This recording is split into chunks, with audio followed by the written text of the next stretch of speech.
Nah, memang di Learn tersedia lecture note saya yang dari beberapa tahun yang lalu. Lecture notes itu nggak lengkap ya, karena memang diusahakan demi keringkasan gitu ya. Makanya kita coba malam ini bahas dari buku ininya aja ya, sklarnya aja ya. Supaya chapter pertamanya kita bisa coba lihat ya penjelasan-penjelasan dia yang nggak terangkum di lecture notes. Mungkin kapan-kapan nanti saya lengkapi ya. Tapi kita coba lihat apa, at least bagian-bagian yang dia highlight supaya kita bisa mulai lagi juga pelan-pelan dengan pemahaman yang mungkin tercecer dari kuliah-kuliah yang lain gitu ya. Nah ini di awalnya sih apa semacam kata pengantar gitu ya kita lewatin aja. Ini chapter satu judulnya Signals and Spectra ya. Jadi Sklar itu berusaha memperkenalkan lagi persoalan-persoalan yang terkait sinyal sistem, tapi dia juga ada subchapter satu bagian tentang ini ya problem probabilitas ya atau random processes istilahnya. Karena biar bagaimanapun engineer telekomunikasi itu harus berurusan sama random noise ya. Terus apa fenomena statistik. Karena yang di udara atau di kabel atau di mana itu semua nggak pasti, tapi kita bisa beroperasi dengan random proses tertentu ya yang probabilitasnya kita hitung ya. Nah di awal ini Sklar mulai dengan pertanyaan kenapa jadi digital ya itu minggu lalu kita udah bahas sedikit ya bahwa di sini ya saya highlight bagian di mana Sklar itu menjelaskan bahwa dengan sinyal analog bahkan gangguan yang kecil sekalipun itu mengakibatkan kita tidak bisa mereproduksi lagi sinyalnya ya eh, karena distorsinya tidak bisa kita hilangkan ya. Jadi ketika sinyal analog itu udah terdistorsi, distorsi itu nggak bisa lagi kita lepaskan hanya dengan amplifikasi. Karena kalau sistemnya analog ya, yang kita bisa lakukan cuman berusaha supaya sinyal kita itu lebih besar dari noise, tapi begitu ketimpa kita mau amplifikasi berapa noise-nya ikut teramplifikasi gitu masalahnya. Ya jadi nggak ada obat kalau udah kena noise. Karena noise yang udah terakumulasi itu ya akan selalu nempel nggak bisa kita eh, filter lagi ya. Tapi dengan digital yang apa error rate-nya rendah, kita selalu bisa mereproduksi sinyal yang udah kena noise ini menjadi sinyal yang sempurna lagi. Gitu ya. Jadi ada keuntungan sangat besar sinyal digital itu karena probabilitas sinyalnya cuma nol atau satu, kita bisa melakukan reproduksi sempurna. Sinyal analog nggak pernah bisa reproduksi sempurna gitu ya. Lalu keuntungan lain ya adalah kalau sinyal itu digital ya, basically kita transmisi nol sama satu terus dengan time slot tertentu ya, maka kita bisa melakukan time division multiplexing. Ya artinya kita bisa potong sinyal kita terus kita tahu bahwa pulsa segini itu satu atau nol dengan time slot tertentu yang bisa sangat kecil ya, bisa millisecond, microsecond tergantung kita itu kecepatan sistemnya, clockingnya seberapa ya. Tapi zaman analog kita tuh nggak bisa melakukan time division multiplexing ini atau kalau bisa pun sangat sulit ya. Yang kita punya cuma frekuensi division multiplexing. Jadi kalau kita, multiplexing itu artinya kalau kita mau transmisi banyak sinyal sekaligus ya dari user beberapa gitu ya, kita memecah sinyal kita itu cuman bisa di frekuensi yang berbeda-beda. Jadi user satu transmit di frekuensi tertentu, user dua di frekuensi yang lain dan seterusnya. Dan karena sinyal kita itu basically powernya menduduki banyak frekuensi ya, supaya kita nggak saling mengganggu atau interferensi antar frekuensi yang satu sama frekuensi yang lain harus ada jaraknya. Kalau terlalu dekat udah pasti interferensi gitu ya. Jadi frekuensi diffusion multiplex ini nggak efisien karena harus ada apa guard band itu istilahnya ya jarak frekuensi itu yang kita nggak bisa pakai buat sinyal karena kalau kita paksa deketin saling interferensi. Nah, time division multiplexing ada juga sih penyakitnya ya, bahwa clocking kita itu kan nggak stabil ya. Ada jitternya bisa goyang clocking kita itu ya, terutama di frekuensi tinggi dan sebagainya. Kalau pulsa kita goyang dikit, dia akan nimpa pulsa berikutnya gitu ya. Jadi harus ada guard time istilahnya. Tapi tetap itu satu improvement yang sangat besar ya dibanding sama teknologi analog yang frekuensi division multiplexing doang gitu ya. Jadi kita bisa ada pilihan kalau di sinyal digital bisa TDM atau TDM campur FDM ya. Makanya Komunikasi seluler juga berkembang pesat begitu digitalisasi kita punya GSM. Sebelumnya susah itu komunikasi seluler yang analog itu nyaris nggak terdengar. Mungkin Bapak Ibu nggak pernah dengar lagi sistemnya namanya AMPS zaman dulu ya. Nggak terlalu laku, banyak gangguan dan sebagainya. Begitu digital, wah mendunia ya dan disukai banyak orang. Nah ini blok diagram tipikal ya kita sebenarnya juga udah lihat minggu lalu ya. Yang di setiap sistem telekomunikasi semacam blok fungsi yang standar ya untuk signal processingnya. Mungkin yang saya ingin point out malam ini tuh ya bahwa setiap blok yang ada di transmitter ini ada padanannya di receiver gitu. Jadi kalau ada satu proses di transmitter supaya bisa dibalikin di receiver ada proses lawannya ya. Jadi kalau multiplexing ini misalnya menggabungkan berbagai sinyal dari beberapa user sekaligus, di sini ada demultiplexing ya yang memisahkan lagi sinyal dari berbagai user itu ya. Kalau ada channel encoding ya, ini untuk error detection, error control. Di sebelah sini ada channel decoding ya, karena channel encoding itu nambahin code supaya kita bisa ngenalin error. Di sini harus dibuang lagi atau harus dikenali errornya terus dibuang ya channel codingnya gitu. Kalau ada enkripsi di receiver harus ada dekripsi gitu ya. Jadi kalau kita mau potong sistem komunikasi digital kita ini sampai paling sederhana ya ada sinyal informasi terus kita butuh semacam modulasi ya. Entah yang band pass modulation atau baseband ya. Terus kita perlu multiple access karena kita ngakses ke channel ini barengan sama user yang lain jadi harus diatur ya. Eh, Mungkin itu yang paling basic terus kita bisa punya yang cuma dua kotak doang. Ya, terus di receiver kita punya buat nanganin multiple accessnya lagi, demodulasi gitu ya, deteksi terus keluar sinyal informasinya gitu ya. Tapi saking rumitnya komunikasi digital modern ya, karena audiovisual dan seterusnya, nyaris kita selalu punya yang lengkap kayak gini sih jalurnya ya. Jadi seluruh jalur komunikasi ini jadi problem kita zaman sekarang gitu. Tapi kalau mau disederhanain sekali juga bisa. Buang-buang aja kotaknya di transmitter kalau kita buang satu proses di receiver proses yang itu juga nggak kita perlukan. Tapi ada harga yang harus dibayar ya. Misalnya errornya jadi lebih gede atau apa kalau kita nggak pakai channel coding gitu misalnya ya. Kalau kita nggak pakai enkripsi, berarti datanya mungkin kurang aman, bisa dilihat pihak ketiga dan seterusnya gitu ya. Kalau kita nggak pakai kompresi ini, source coding, mungkin data kita jadi terlalu makan bandwidth karena ukuran filenya gede gitu ya. Jadi ada penyakit-penyakitnya lah. Kalau kita buang kotaknya, kalau mau lengkap ya harus makan seluruh processing itu gitu ya. Nah ini ada listing lagi ya. Setiap processing kita, jadi typically yang zaman sekarang running ya ada 9 kotak ini nih, ada formatting ya, source coding ini maksudnya kompresi, ada baseband signaling ya. Itu modulasi sebenarnya tapi di area baseband ada band pass signaling kalau pakai frekuensi tinggi ya misalnya pakai radio ya.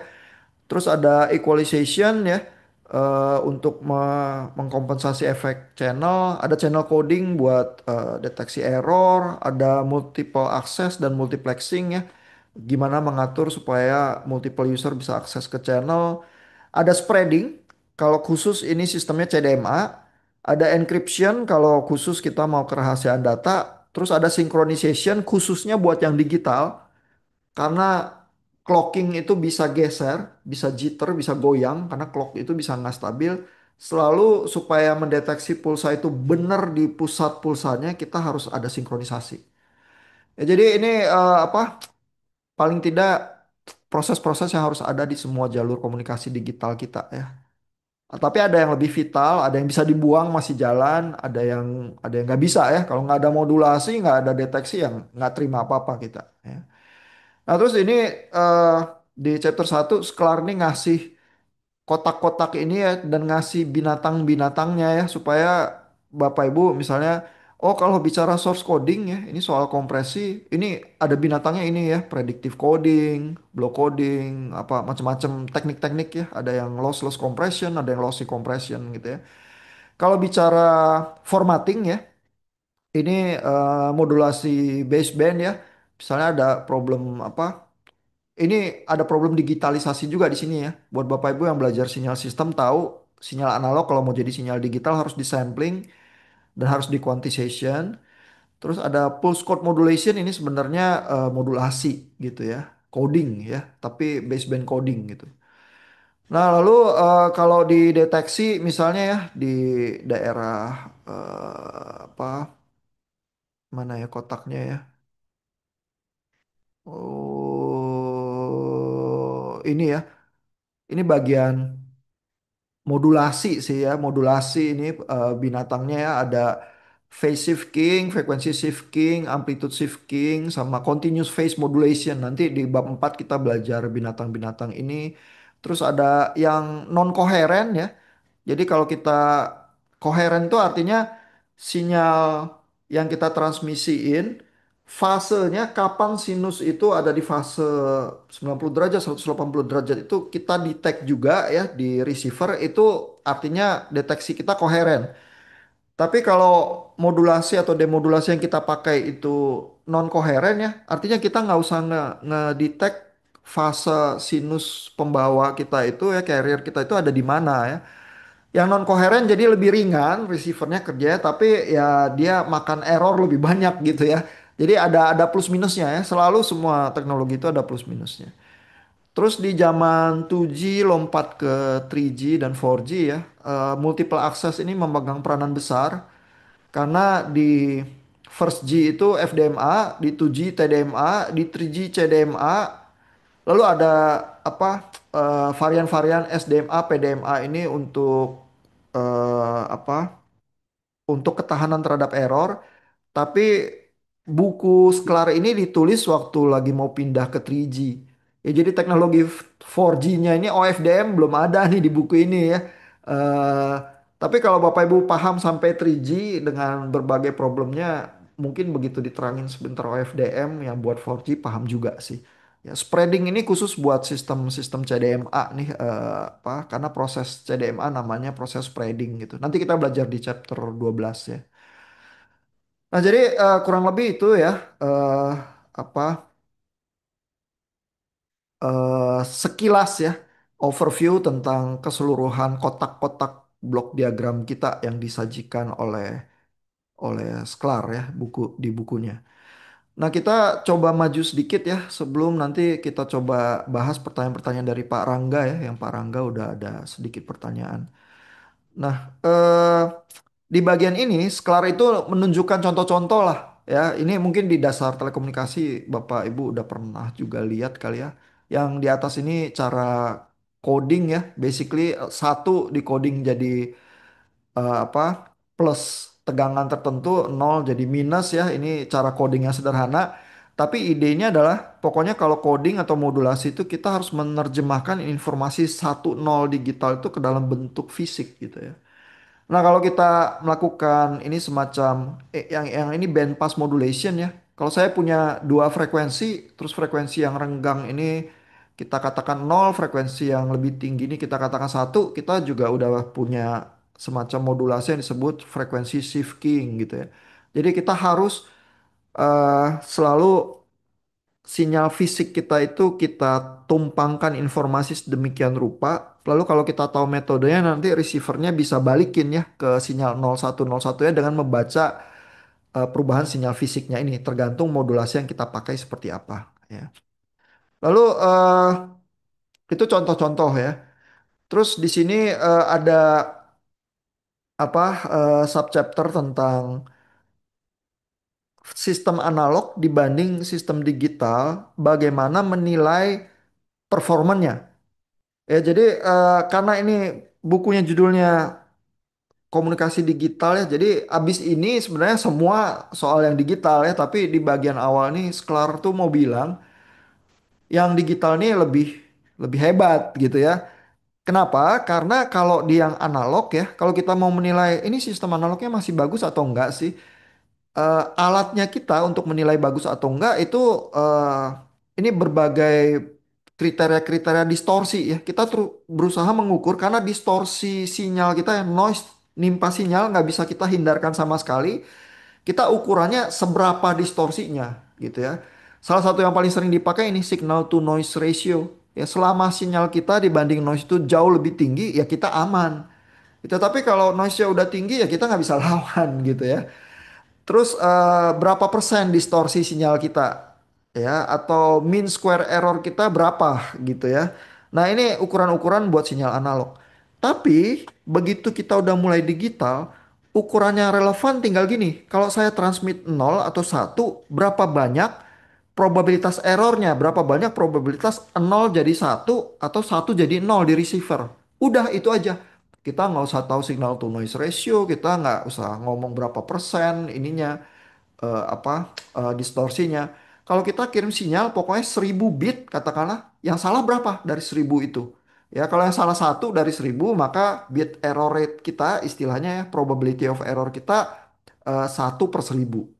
Jadi 10 pangkat minus 3.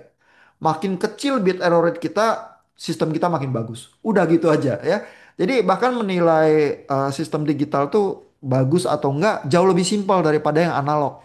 Ya makanya nggak tertahankan sih sistem-sistem kita pindah ke digital semua. Ya karena digital tuh jadi enak. Nah, ini ada beberapa bagian lagi. Sebenarnya ini mengulang ya. Sklar itu khawatir kalau kita nggak pernah dengar sinyal impuls ya, delta impuls, terus dia perkenalkan lagi ya. Definisinya kayak di Haikin ya, integral delta T dt sama dengan satu, ini delta impuls.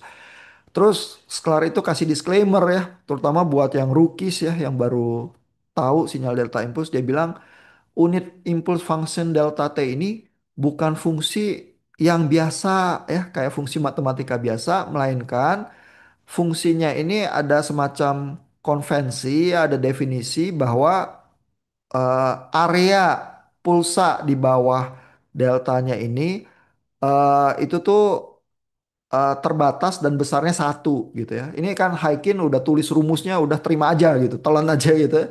Sisklar berusaha memberi penjelasan yang lebih mild ya buat orang yang baru kenalan gitu ya. Tapi buat Bapak Ibu yang udah tahu delta impulse apa ya udah selesai lah persoalan itu gitu ya.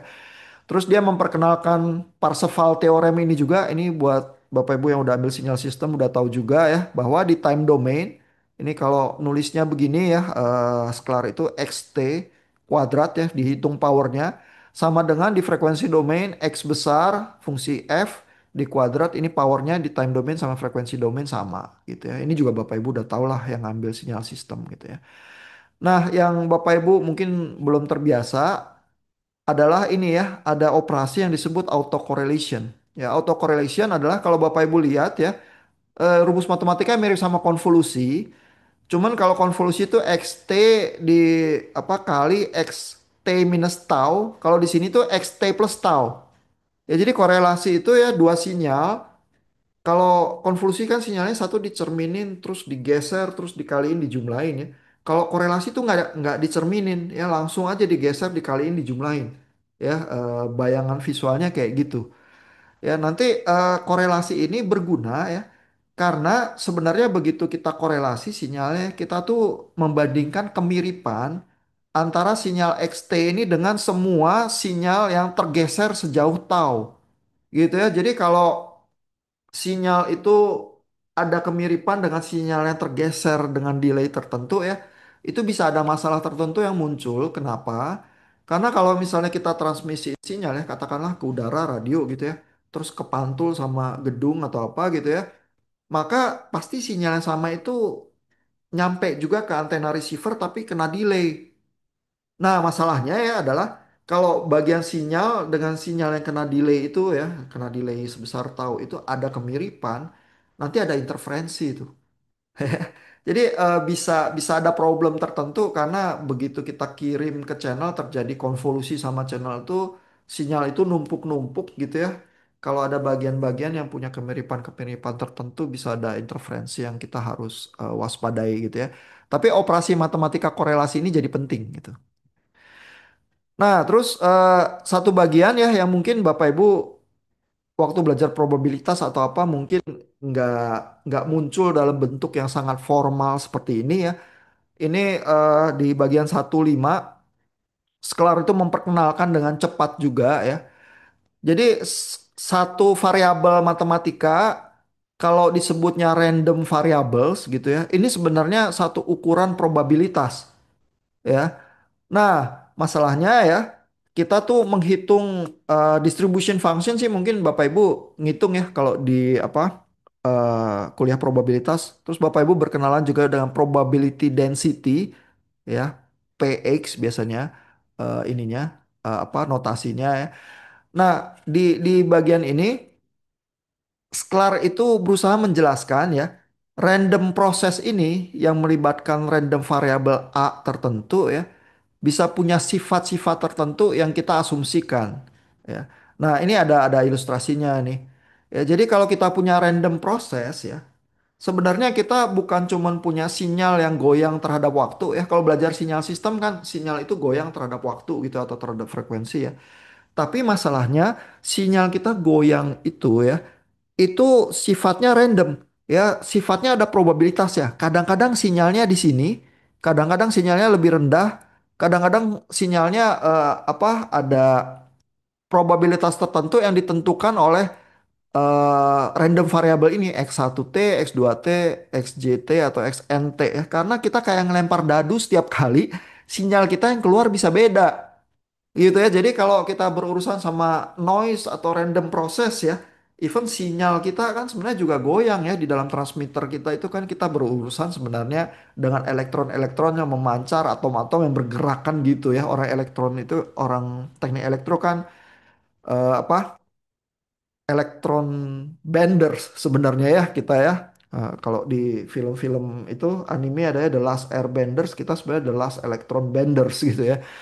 Nah, jadi fenomena elektron bergerak itu fenomenanya probabilitas ya. Jadi kita sebenarnya selalu berurusan dengan yang seperti ini ya. Ada sumbu probabilitasnya ya. Karena kalau kita ngelempar dadu nggak setiap kali keluarnya sama, tapi ada sumbu waktu ya.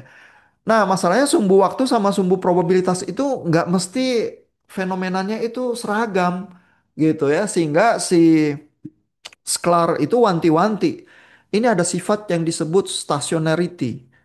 Ya, nah, stationarity itu apa ya? Mungkin perlu ya sekali kita coba baca definisinya ya, supaya lain kali kalaupun lupa-lupa ingat kalau dengar, oh sistem random variabel kamu itu stasioner gitu ya, kita bisa belaga ngerti gitu ya. Nah, ini Sklar itu bilang ya, satu random proses X ya, itu disebut stasioner di dalam sense yang strict ya, di dalam apa sense yang ketat adalah kalau seluruh eh, karakteristik statistiknya itu apa tidak ada yang terefek oleh pergeseran di waktu. Ya, jadi dengan kata lain ya, gambar ini misalnya ini kan probabilitas ya di sumbu Y-nya. Ini ada nilai rata-ratanya, ada nilai apa korelasinya dan lain sebagainya ya. Itu apa gejala-gejala statistik yang bisa kita hitung ya, mean, correlation dan sebagainya, variance gitu ya. Nah, katanya Sklar, kalau sistem kita stasioner, kalau ini kita geser ya di waktu TK atau di waktu yang lain, sifat-sifat statistiknya itu nggak berubah. Dan semua sifat statistiknya nggak berubah ya kalau kita mau ketat gitu ya. Artinya sebenarnya kalau Bapak Ibu belajar sinyal sistem ada kayak time invariant ya. Stationarity itu kayak satu time invariant tapi terkait dengan sifat probabilitas proses randomnya itu. Artinya kalau kita geser waktunya, sifat statistiknya dari random proses kita itu nggak berubah gitu ya. Karena matematika kita gugur ya kalau proses kita itu berubah-berubah nggak keruan terhadap waktu ya sifat statistiknya. Nah, itu yang mau dipastikan oleh Sklar dan dia bilang itu asumsinya adalah sistem kita stasioner gitu ya. Masalah kan kebanyakan sistem mungkin nggak stasioner in a strict sense gitu ya, tapi nggak apa-apa kita asumsiin aja stasioner gitu ya. Nah, lalu ada random process yang disebut white sands stationary ya. Ini maksudnya stasioner tapi yang lebih lunak, bukan yang ketat ya. Nah, ini syaratnya lebih enteng kalau dua karakteristik statistiknya yaitu mean ya, yaitu rata-rata dan autocorrelationnya tidak bergeser terhadap waktu. Ya, harusnya sih semua sifat karakteristik nggak bergeser terhadap waktu kalau mau ketat stasionaritasnya. Kalau mau yang longgar ya, white sands ini maksudnya longgar, ya udah mean sama autocorrelationnya aja yang nggak berubah gitu ya. Nah ini sebenarnya definisi-definisi ya. Tapi definisi-definisi ini kayak kalau Bapak Ibu belajar sinyal sistem dihaikin. Linear time invariant itu definisi juga. Kebanyakan sistem kita non-linear dan mungkin tidak invariant gitu ya. Tapi ya tidak mengapa, kita asumsikan aja supaya kita bisa hitung. Karena kalau kita paksa berusaha berhitung sistemnya non-linear dan time varian, kita setengah mati, matematika kita nggak ada yang jalan gitu ya. Jadi engineer tuh gitu sih ya, selalu berusaha membuat keajaiban, membuat hal yang nggak mungkin jadi mungkin dengan asumsi-asumsi tertentu ya. Nah lalu ada ini ya, definisi lain yang muncul di sini ya, yang disebut ergodicity ya. Ini juga semacam apa, karakteristik stabilitas random process ya yang berusaha diterangkan oleh Sklar ya. Jadi ini definisinya coba kita lihat sedikit ya. Kalau sesuatu random process itu ya tergabung kepada satu kelas yang spesial, yang khusus yang disebut dengan proses ergodik ya, maka eh, rata-rata sinyalnya di waktu ya itu sama dengan rata-rata sinyalnya di sumbu Y ensemble ya. Jadi gini nih. Sebenarnya ya untuk random proses kalau kita melakukan rata-rata di arah waktu di sini ya. Jadi ada satu sinyal misalnya X1T sinyalnya ini kita rata-rata gitu ya. Itu sebenarnya rata-ratanya hasilnya beda loh dengan kalau kita rata-rata di arah sumbu Y. Karena di arah sumbu Y ini probabilitas ya kayak ngelempar dadu terus sinyalnya berubah-berubah. Terus setiap kali ngelempar dadu kita rata-rata gitu ya misalnya ya. Nah ini sebenarnya rata-rata di sumbu Y dengan rata-rata di sumbu X itu beda. Tapi Sklar itu bilang untuk yang prosesnya ergodik, eh, averaging ini rata-rata di sumbu waktu itu kita anggap sama dengan rata-rata di sumbu Y ini ensemble averages itu maksudnya rata-rata di apa di dalam proses statistiknya itu gitu ya. Ini juga semacam penyederhanaan ya karena sebenarnya ini ada proses random. Terus proses random ini bergerak kepada waktu. Yang kita bisa ukur ya fenomena terhadap waktu. Fenomena randomness-nya ini nggak ketangkep kecuali sampelnya kita ukur pada saat itu gitu ya. Nah tapi supaya gampang, udah kita asumsikan aja random proses kita itu ergodik. Sehingga rata-ratanya terhadap waktu samalah dengan rata-ratanya di dalam proses statistiknya. Udah gitu aja gitu ya.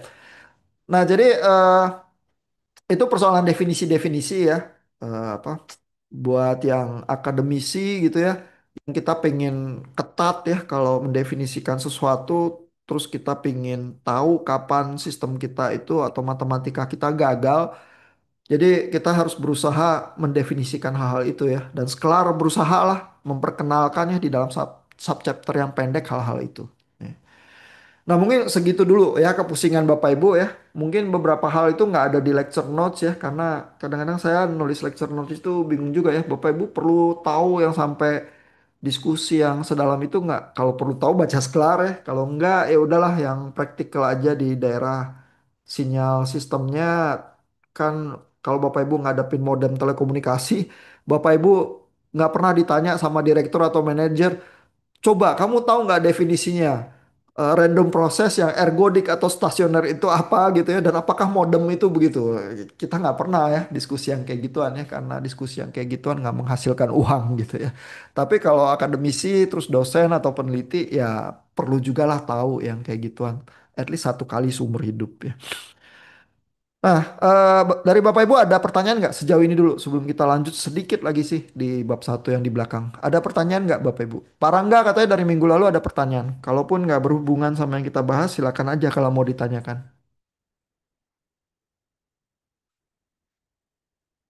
Pak Rangga monitor.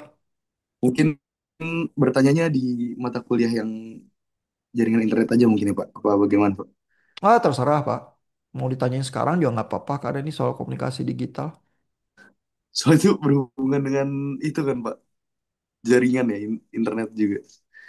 Iya, karena ini saling berhubungan sih mata kuliahnya ada overlap sih Oh, di area apa kontennya juga. Mau ditanya atau enggak? Terserah sih Pak. Coba aja Pak oke Pak. ditanya. Mungkin coba ditanya Pak. Kan saya kan lagi menggunakan Starlink ya Pak, yang seperti saya sudah bilang ke Bapak. Iya. Tapi Starlink ini kan berbasis internet satelit Pak, bukan Hmm. melalui fiber ya.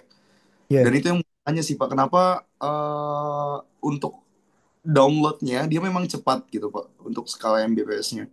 Namun kenapa untuk Iya. upload tidak 1:1 dibandingkan internet fiber gitu? Iya, nah ini pertanyaan bagus yang praktikal ya. Jadi jalur komunikasi satelit itu kan bandwidthnya terbatas ya. Nah nanti kita bicara bandwidth itu apa ya. Eh, karena di bandwidthnya terbatas ya, dia harus dihemat-hemat karena berarti kan jalur itu punya bit rate ya, bit per secondnya itu ada batasan. Nggak seleluasa dibanding kalau kita lewat jalur fiber. Fiber optik itu bandwidthnya gede banget. Kalau mau high speed sekalian ya lewat jalur fiber. Nah, masalahnya jalur yang tipis itu ya juga lewat ke satelit jauh ya, delay. Jadi harus harus dihemat-hemat ya. Kalau fiber delaynya kecil banget ya. Dari sini ke Amerika paling ukurannya sekian belas milisecond gitu ya. Kalau jalur satelit Starlink itu delaynya lebih tinggi ya. Memang nggak sebesar satelit geostasioner, tapi lebih besar daripada jalur fiber. Nah, jadi dengan delay dan bandwidth yang harus dihemat itu ya, kita jadi terpaksa memilih. Kalau kita mau bagi ya bandwidthnya lebih lebih besar mana buat upload atau buat download.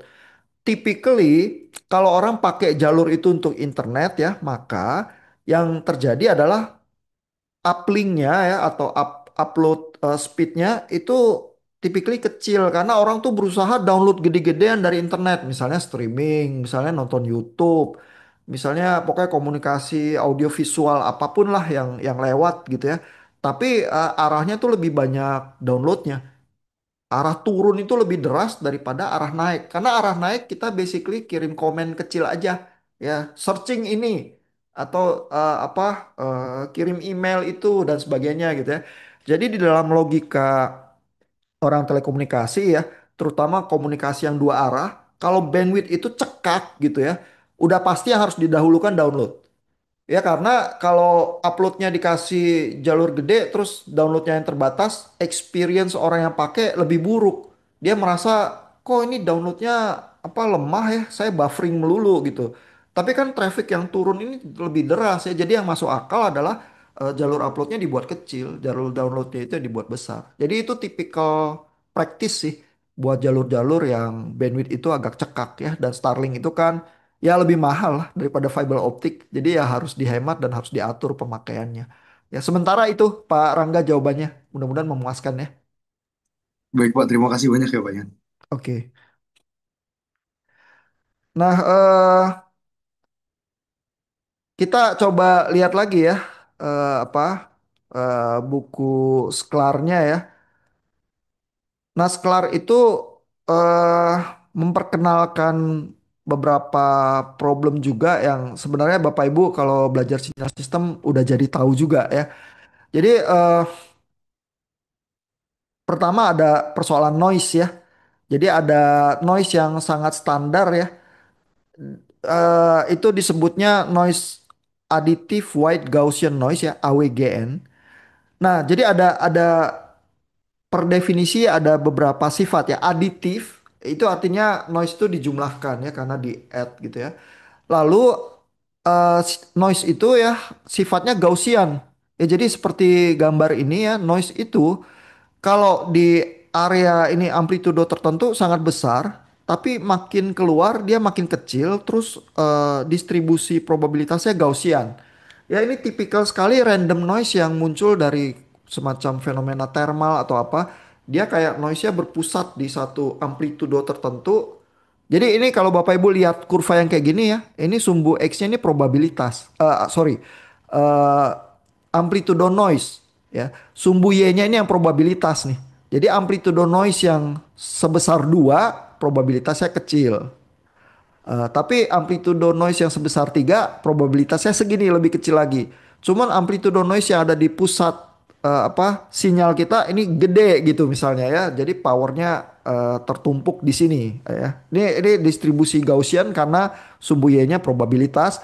Terus Bapak Ibu lihat power apa probability density yang kayak gini nih sifatnya Gaussian gitu ya. Nah, lalu ada sifat yang disebut white noise. Ini juga Bapak Ibu udah berkenalan di Haikin ya. White noise artinya apa? Artinya untuk sumbu frekuensi ya ini F sumbunya. powernya sama untuk semua frekuensi. Ya ini white noise. Terus kalau kita autokorelasi, dia di titik nol ini ya disebut tau. Tau ini pergeseran delaynya di titik nol ini yang paling gede. Artinya kalau korelasinya seperti itu ya, kalau saya geser-geser noise-nya ya di semua titik delay yang lain nggak ada kemiripan karena autocorrelation-nya dia nol semua di titik yang lain. Cuman pada saat dia berhimpit noise-nya pada saat itulah autocorrelation-nya maksimum ya. Artinya ini noise-nya random. Karena kalau saya cari polanya saya geser-geser sinyalnya terus saya autocorrelation nggak ada pola ya, cuman ada di titik nol ini aja. Jadi murni random gitu ya. Itu white noise sih. Jadi ini sifat yang paling sederhana dari noise biasanya jadi asumsi. Ya bahwa kalau kita nggak punya noise lain yang terstruktur, pasti kita punya noise yang ini. Karena yang ini nggak bisa kita hindari, additive white Gaussian noise gitu ya. Lalu terus ini juga udah belajar di sinyal sistem ya. Jadi kalau ada sinyal input masuk ke sistem ke sinyal output, kita ini yang terjadi adalah operasinya konvolusi. Karena ini basic banget ya. Terus si Sklar ini nulis ya operasi konvolusinya ini ya yang Bapak Ibu udah hafal mati gitu ya. Integral X tau H T minus tau D tau gitu ya. Nah ini perkenalan lah buat orang yang sama sekali nggak tahu gitu ya. Lalu kalau ada input delta dimasukin ke sistem dia melebar gitu ya karena kan sistemnya ini punya impulse response yang mungkin punya memori gitu ya. Terus outputnya jadi kayak gini ya. Nah masalahnya ya ini juga transfer function Bapak Ibu udah pernah lihat juga ya kalau di Fourier transform ke frekuensi domain kita mainnya dengan transfer function kayak gini karena konvolusi di frekuensi domain jadi perkalian ya. Kalau belajar dasar kontrol juga Bapak Ibu udah terbiasa banget ya ngelihat HF sama dengan YF bagi XF itu udah biasa banget ya. Jadi nggak ada yang aneh lah. Cuman kalau yang baru belajar bacanya sklar ya bingung gitu ya. Cuman kan Bapak Ibu nggak bingung ya. Nah, tapi ada permasalahan semacam ini ya. Bandwidth itu apa kata Sklar ya? Masalahnya kalau kita punya sinyal filter kotak kayak gini ya, Bapak Ibu yang udah belajar sinyal sistem itu tahu fungsi kotak kayak gini kalau di frekuensi di time domain ya. Kalau ini filternya di frekuensi domain ya, yang ini adalah band pass filter, yang ini low pass filter ya karena cuma dekat frekuensi nol. Yang ini high pass filter ya karena cuman bagian yang frekuensi tinggi yang dilewatkan ya. Kalau kita filternya benar-benar kotak, maka di time domain kita punya sinyal yang sinus X per X kayak gini nih. Yang sebenarnya di waktunya sampai tak terhingga. Ya dan semua yang udah belajar sinyal sistem tuh tahu ini kalau kita mau hitungnya apa ketat ya, ya menghitung sinyal sampai tak terhingga itu nggak bisa gitu ya. Masalahnya kan gitu ya.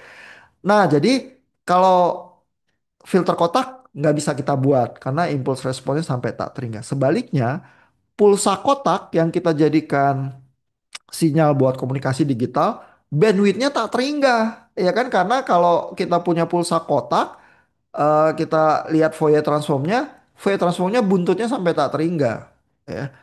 Nah, terus gimana nasib kita ya? Kalau kita punya katakanlah ini ya sinyal input lewat di channel ya, channelnya HF ini punya bandwidth yang nggak sampai tak terhingga dong, karena semua sistem komunikasi kita kan di dalam sistem yang real ya nggak ada sistem real yang bandwidthnya tak terhingga gitu ya. Jadi kalau kita beruntung ya, yang gambar A ini sinyal kita itu bandwidthnya lebih kecil daripada channel kita. Nah kalau ini sinyal kita bisa lewat dengan mulus. Tapi kalau kita sial ya sinyal XF kita ini ya spektrumnya lebih kecil daripada channel kita. Channel kita ini case 2 ini lebih sempit. Sehingga di dalam hal yang semacam ini maka output dari sistem kita itu di receiver nanti tergantung dari channel yang di ada bandwidth channelnya ini gitu ya. Pasti sinyal kita ini akan terdistorsi karena kena hajar sama channel yang bandwidthnya jauh lebih kecil. Kalau yang ini pipanya kita gede, yang ini pipanya kita kecil ya. Cara memahaminya seperti itulah. Nah, masalahnya kalau sinyal kita kena hajar pipa kecil ya, sinyal kita itu terdistorsi. Ya, ini seperti di gambar 117 ini ya. Jadi kalau kita ngirim kotak aja, dan kotak kita katakanlah semua peralatan elektronik kita nggak sempurna. Kotak kita ini kan juga nggak sempurna lah ya. Naiknya tetap ada ini ya, kayak kapasitansi yang cuma bisa naik pelan-pelan, turunnya juga pelan-pelan gitu. Tapi kotak kita yang nggak sempurna ini, kalau masuk ke channel, terus channelnya punya keterbatasan bandwidth, akan jadi terdistorsi lebih jauh. Kalau bandwidth kita cukup ya channelnya, sinyalnya rada bisa lewat ya, misalnya adalah gambar B ya. Ini outputnya kita ya, sinyal di receiver itu masih bisa dikenali dengan cukup baik ya, good recognition output ya. Jadi terdistorsi sih pulsa kita ya, tapi nggak gitu parah.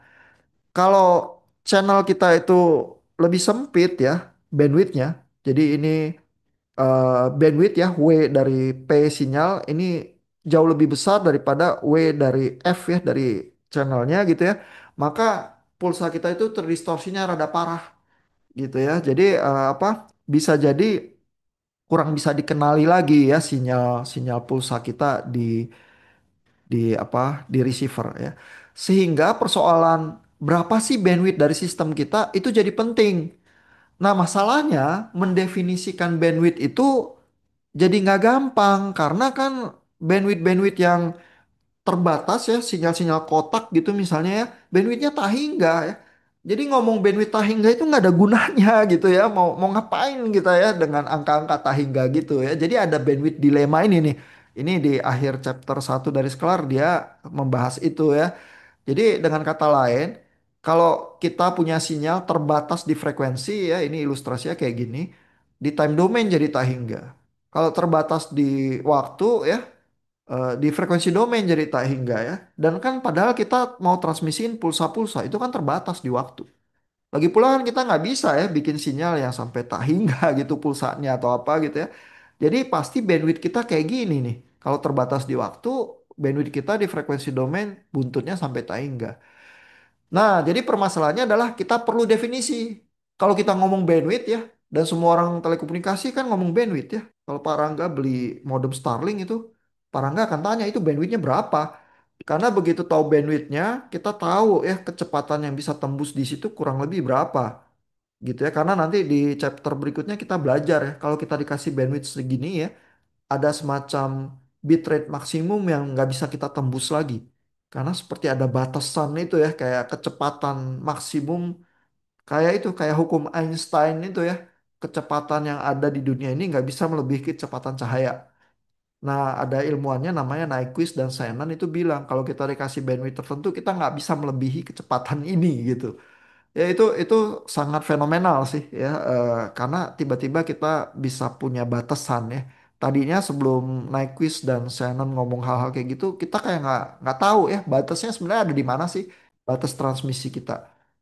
Nah tapi batasan kita itu dibatasi oleh bandwidth. Masalahnya bandwidthnya kita nggak bisa ngomong lagi. Ya bandwidth sistem itu berapa? Nah jadi Sklar itu bilang supaya kita bisa praktek kita tetap harus beroperasi dengan definisi bandwidth tertentu. Ya, nah definisi yang bisa working tuh apa? Ini ada beberapa alternatifnya ya. Jadi katakanlah sinyal kita ini tetap goyangnya sampai tak terhingga. Tapi kita bisa ngomong half power bandwidth. Ya, ini alternatif yang A ya. Yang A itu ini di ilustrasinya kayak gini ya. Jadi memang benar sinyal kita sampai tak terhingga, tapi pada saat powernya kurang dari setengah, artinya sinyalnya udah lebih lemah ya. Ini bandwidthnya berapa sih? Nah, itulah yang kita anggap bandwidth. Memang sinyalnya melebar terus sampai Taingga, tapi dia terpusat power paling gede itu separuh ada di mana. Ya, jadi dengan definisi semacam itu kita bisa kerja sih. Atau kita mau bilang misalnya equivalent rectangular atau equivalent bandwidth gitu. Ini yang B. Ya, jadi kalau kita lihat ini yang B ini kalau kita buat semacam kotak gitu ya. Jadi sinyalnya kalau kita paksa jadi sinyal kotak dan seolah-olah power yang di bawah sini ini pindah ke atas sini gitu ya, ke dalam kotak kita. Nah, itu berapa sih bandwidthnya gitu ya. Ini definisi yang lain ya. Tapi mungkin kurang praktikal dibanding yang half power bandwidth ini lebih mudah sih. Karena lihat maksimum powernya terus kalau dia separuh ada di mana sih? Ini lebih gampang nih. Ini sering banget dipakai gitu ya. Terus tinggal dihitung kapan sinyal kita itu turun 3 dB gitu ya. Jadi ini gampang nih dilihat pakai spectrum analyzer juga bisa. Kapan sih dia turun 3 dB-nya gitu. Itulah bandwidth kita gitu misalnya ya. Nah, definisi lain yang bisa kita pakai null to null bandwidth ya. Jadi kalau kita ada sinyal, terus kita lihat aja nih yang C ini ya, dari nol ke nol berikutnya ini berapa sih jaraknya gitu ya. Nah, tapi kadang-kadang sinyal itu suka susah dilihat nolnya ya. Karena kalau kita lihat di spectrum analyzer gitu ya, dia sampai minus dB ya, artinya sangat kecil, tapi nggak nol nol ya. Karena kan tetap ada noise dan sebagainya di situ ya. Jadi null to null bandwidth ini juga secara praktikal mungkin kadang-kadang sulit. Akhirnya kita berasumsi juga, ya udahlah, kalau udah lebih dari minus sekian dB, ya udah kita anggap nol gitu ya. Atau kalau kita mau ya kita pakai rumusan kita sendiri ya. Misalnya kalau levelnya udah turun 35 atau 50 dB, kita anggap ini bounded power spectral density-nya itu segitu bandwidth kita gitu ya. Nah, kalau kita mau absolute bandwidth ini rada susah ya karena bandwidth kita sebenarnya tetap tahingga ya. Jadi kita ini aja lah semacam ini abstraksi bohong-bohongan ya. Pokoknya di luar bandwidth ini kita anggap nol aja sinyalnya. Padahal sih nggak nol gitu ya. Tapi ya ya udah ya kita anggap bandwidthnya absolut seperti itu gitu ya. Mungkin yang paling praktis yang sering dipakai orang half power bandwidth sih. Karena dari segi nguji definisi di diukur terus dilihat turun 3 dB ini jauh lebih gampang. Dan masuk akal juga kalau apa power itu udah turun kurang dari separoh, tergantung noise-nya ya, dia masih bisa berfungsi baik, tapi udah kita bisa anggap sinyalnya udah melemah turun dari separoh, ya di situ udah mulai bahaya lah sinyal kita gitu ya. Jadi secara per definisi masuk akal juga pakai half power bandwidth itu ya. Tapi idenya Sklar adalah kita punya alternatif sih untuk bicara soal bandwidth. Walaupun secara teoritis keras, bandwidth itu tak hingga. Untuk semua sinyal yang kita bisa produksi ya, artinya time limited gitu ya, bandwidth itu tak hingga. Ya sebenarnya kalau kalau orang ngerti teori sinyal sistem. Tapi ya untuk prakteknya ya kita ngomong half power bandwidth aja gitu ya kata Sklar. Nah materi kita sejauh ini ya waktu kita juga udah 1 jam. Bapak Ibu ada pertanyaan nggak sejauh ini?